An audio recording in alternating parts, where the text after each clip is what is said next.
הקהילה בכישורי גדלה ומתפתחת. כדי לענות על הצרכים הגדלים, נדרש תפקיד חדש שלא היה כמוהו עוד בכישורית. נמצאת איתנו באולפן נועה יצחק. שלום נועה, מה שלומך? בסדר, מה שלומכם? 100%. מה בעצם התפקיד שלה? אני מנהלת את כל מערך הערב. למעשה משעה 4 עד 10 כל הפעילויות וכל מה שקורה בכפר זה תחת האחריות שלי. בואי נכיר אותך, תספרי לי קצת על עצמך. אני נועה, סליחה, אני נועה, אני בת 34. אני מגיעה מאזור הקריות.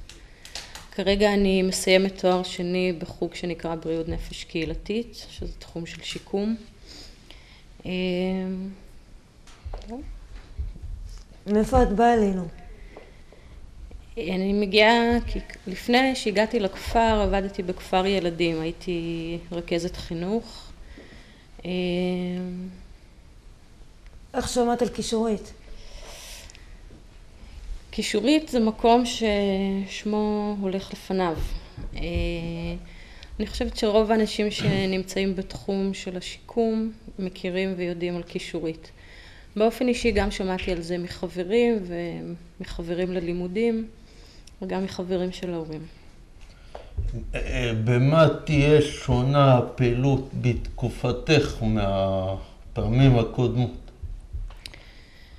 המטרה כרגע היא לנסות להרחיב יותר פעילויות, לתת מגוון יותר רחב. כשאני כמובן נעזרת לצורך העניין בצוות הנפלא שזה צוות ערב, באמת בהזדמנות הזו אפשר גם לומר עליהם כמה מילים על זה שהם אנשים מאוד מסורים ועושים עבודה נפלאה ונמצאים פה בעיקר בשבילכם. ובנוסף אני רוצה לנסות לגייס כמה שיותר מתנדבים כדי שבאמת נוכל להשאיר ולהרחיב את כל הפעילויות הקיימות. בתחקיר אמרת לי שאת אוהבת ספורט אקסטרים. תביא את זה לכישורית או איך זה ישולב? אני לא כל כך רואה אנשים שקופצים פה בנג'י.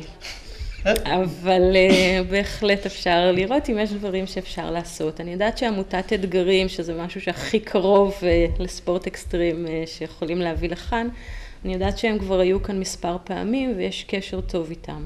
אז יכול להיות שבאמת לקראת הקיץ נחשוב על זה. עוד משהו? את רוצה לשאול אותנו משהו? לא. טוב, תודה רבה נועה, בהצלחה. תודה לכם. ניתן לעזור לשקם אנשים בדרכים רבות, שאחת מהן היא רכיבה טיפולית. אך מה זה אומר רכיבה טיפולית בכישורית? בכתבתו של אלעד קורן, בבקשה.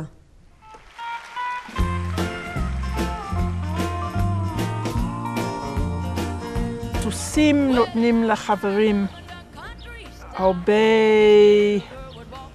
אהבה, הרבה תקשורת, ואני חושבת שהחברים מקבלים הרבה סיפוק מזה שהם יכולים לבוא ולתקשר עם הסוסים. ללמוד לרכב, בכלל אתה צריך להתמודד עם בעיות. כי אתה צריך ללמוד את הסימנים, את הפקודות שאתה צריך להביא אל הסוס כדי שהסוס יבין אותך. אבל מפני שהסוס זה גם חיה, והסוס יש גם דעות של עצמו, זה לא תמיד הדבר הכי פשוט.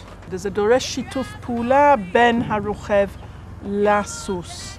אני מרגיש שפעם פחדתי לעלות על מישמיש והייתי נלחץ. הייתי מרגיש קצת לחוץ, אבל עכשיו אני רואה שזה דווקא די נחמד. הרכיבה שינתה אותי שלפחות להיות עצבנית.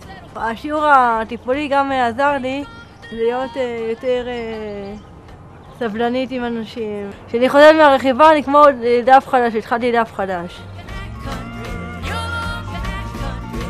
אחד הדברים המאוד חיוביים של רכיבה, אם מבקשים בצורה נכונה מהסוס להתחיל ללכת, והסוס באמת מתחיל ללכת, אז אתה מיד מקבל את הפידבק שהצלחת. וזה אחד הדברים המאוד מאוד חשובים ברכיבה. הסוסים מתקשרים מאוד בקלות לאנשים שמתנהגים אליהם יפה. מיסמי זה סוס שאני אוהב, וזה גם הסוס שאני רוכב עליו. זה שינה אצלי את הפחד שאני לא צריך לפחד יותר. ודווקא אני מרגיש שאני ומש מסתדרים.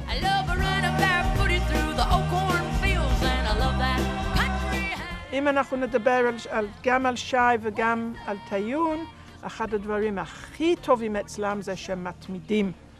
אין זמן שלא באים, אין דבר כזה שמאחרים.